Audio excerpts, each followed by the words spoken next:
Good afternoon, my name is Sam Beisline. Welcome to my YouTube channel. Yeah, it's a very beautiful day out here in South Central PA in the Susquehanna Valley.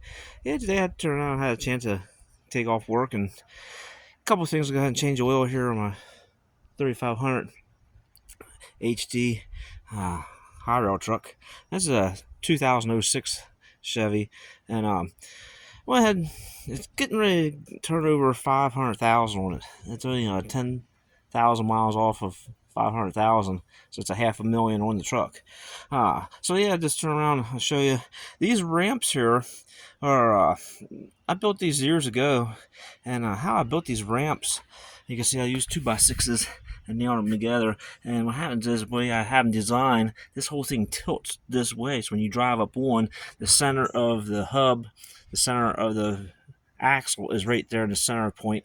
And then on this side too, I have the same thing, and that's what it looks like over here too.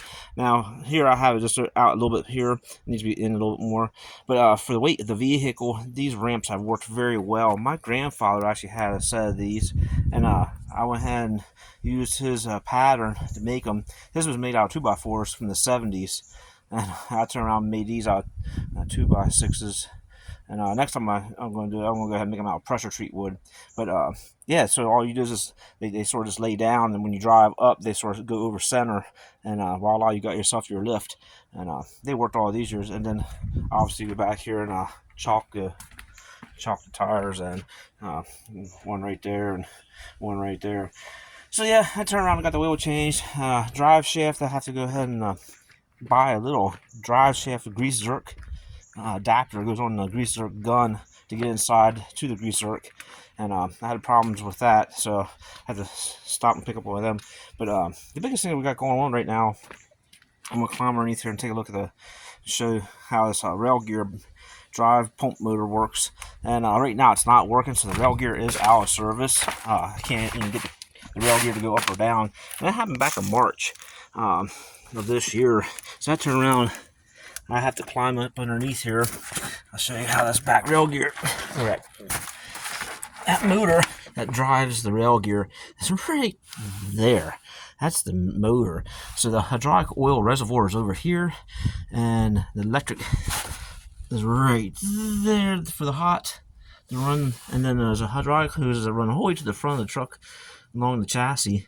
And this is a emergency back. You put a handle in here, and you emergency back this up if you have to get yourself off the rail to lift the rail gear. Well, needs to say, you can see all the corrosion and rust and dirt. So this can be a bear. Hopefully these bolts here don't shear off on me. They look like you're gonna have to do that. But yeah, I may have to take the whole bumper, whole assembly off. I may have to come up here and unbolt this whole thing and drop this whole thing out just to get up to this hydraulic motor.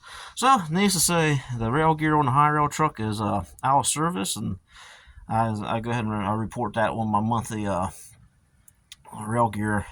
The rail gear is supposed to be inspected every 14 months for the FRA, and I turn around and I get inspected, and yeah, so I just go ahead and make notation every single time I do a vehicle inspection that the rail gear is out of service.